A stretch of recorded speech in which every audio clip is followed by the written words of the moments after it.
So you found the house of your dreams and now you're wondering what can you do to make sure the bid you're going to make is accepted by the sellers. It can be a nerve-wracking time if you found the perfect house for you and your family. However, you checked it out over the weekend and there were tons of other people checking it out. And now you realize you're up against some stiff competition, maybe multiple offers, if you are to get your offer accepted on the house. Well, fear not, because our video today is going to cover all the best tips and tricks I've picked up in my years of real estate experience to give you the best chance of getting the home you deserve and that glorious moment when you find out the sellers have accepted your offer.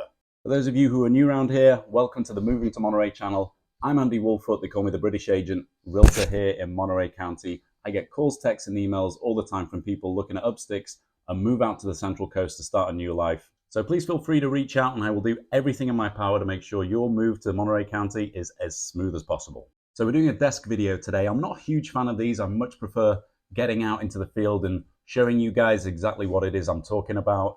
And also that way I can cut over myself with beautiful shots of Carmel Beach, downtown Monterey, homes in Marina, homes in Seaside, homes in Pacific Grove, all that good stuff that makes the video a lot more visually stimulating than just staring at my mug for the next 8 minutes. So I promise I'll try and be as colorful with my language as possible so we can get a few more visual cuts in there that will hopefully keep you engaged.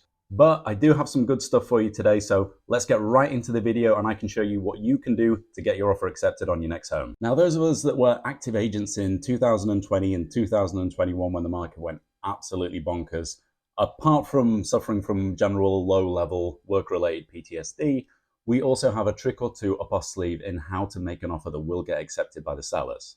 So number one, and this is a really good one, insert an escalation clause into the price of your offer.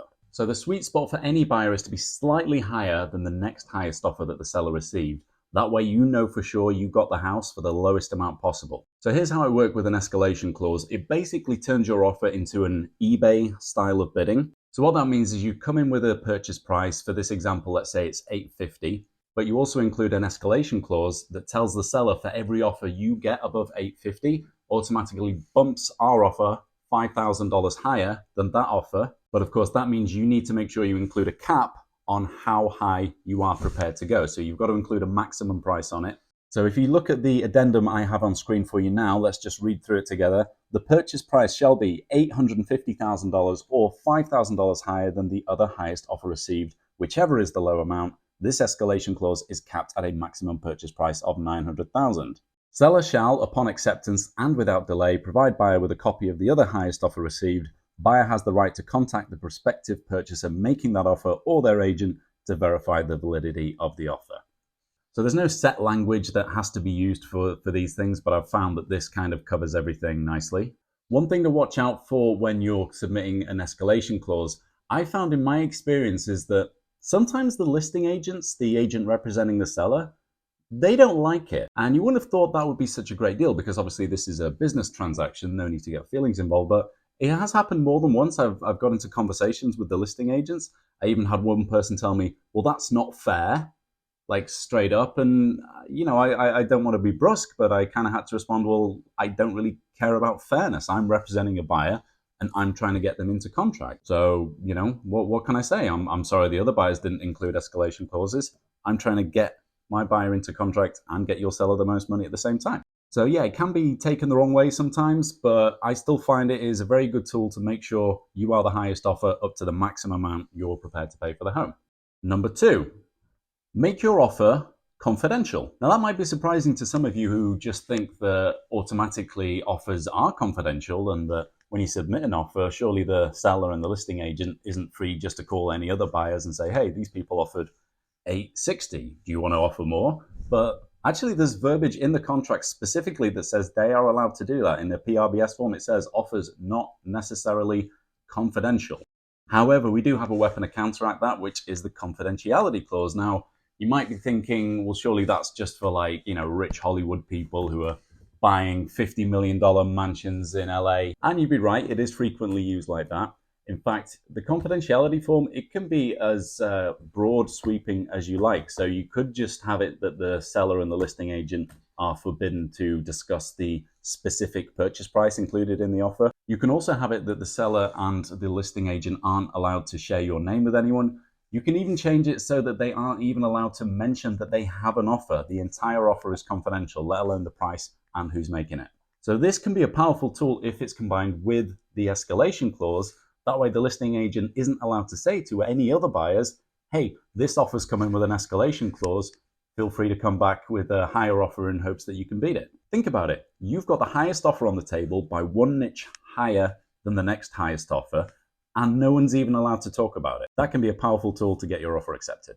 And tip number 3, look at all these lovely deer that have just come across the screen to break the monotony of staring at me sat behind a desk throughout the whole video. So number 3, find out what the sellers want and give it to them. So it's not always about the money. One thing I always do when I'm submitting an offer on behalf of a buyer, I call the listing agent and I'll have a long conversation with them, trying to find out everything I can about the seller, what their motivations are, why are they selling, where are they moving to. So everyone wants to get the most money, sure, but sellers will look at offers more favorably if it can give them time after the close of sale to move out. And that's where we bring in our SIP form, or seller in possession. Now what this form does, it is not a rent back. You're not making a tenant out of the person you've just bought the house from, but it does give them a predetermined amount of time, usually 2 to 3 weeks after the sale closes, to remain in the house, which gives them time to pack up all their belongings, hire the expensive moving company they maybe didn't have the cash to do so before the close, and make sure the property is left in good condition, ready for the new owners, you. Now there may be a little alarm bell going off inside your head thinking, hang on, if we're letting the seller stay in the house after they've sold it, what's to stop them damaging it or trashing the place and not cleaning it? And basically, what guarantees do we have that we're not going to be left with a huge bill before we even move into the house? Well, included in the seller in possession form, there is a predetermined amount of money. I usually put somewhere between $5,000 to $10,000 that remains in escrow and is only released back to the seller once the buyers have confirmed that they've moved in and are happy with the condition of the property. So it kind of acts like a deposit until the seller moves out and you get the keys to your new home. Now I could ramble on about many different points in this video. Everyone knows you can go on Google and find a list of the most commonly asked questions on any subject and then just provide quick, boring answers. So I'm going to assume you guys already know that you can remove inspection contingencies if you're sure about the condition of the property. That's something that appeals to sellers because it shows you're committed.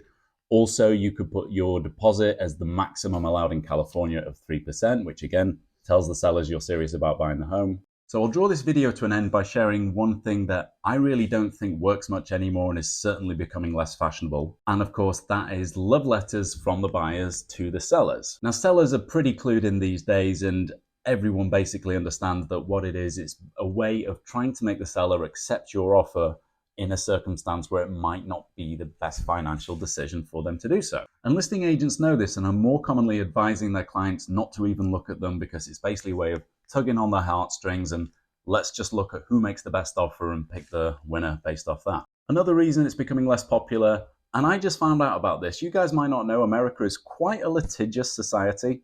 And there are very strict fair housing laws in play in this country, especially in California. Now, sellers and increasingly realtors are making sure they're doing everything to walk the line on these laws and not expose themselves in any way, shape, or form to litigation. So let's say a seller has received 2 offers. One is from a sort of traditional nuclear family, husband, wife, 2 kids. And the other offer received comes from a single person who is also a transgendered registered Satanist. Yeah, you can see why sellers and realtors are keen to protect themselves from any potential violations of fair housing laws. And by the way, in that example I just gave, I didn't even mention race. So no more love letters, but one thing I generally find kind of helps is if it's possible to show the home to the buyers and also have them meet the sellers briefly. People are usually very polite while touring people's homes, and of course sellers want to make a good impression on buyers because they want them to make an offer on their home. Now, it's not something as realtors we go out of our way to organize, but sometimes it happens organically, and I've seen buyers and sellers meet each other. They generally get along, and when it comes time for the seller to review offers, that favorable first impression might do a lot more heavy lifting than a love letter ever could. So those were a few tips on how you can get your offer accepted. Please feel free to reach out for me if you need any more practical advice or if you want some help buying a home here on the Monterey Peninsula. I'm Andy Woolfoot, the British agent, moving to Monterey YouTube channel. Like, subscribe, tap for notifications. I'm going downstairs for another cup of tea. Thank you very much. See you on the next video.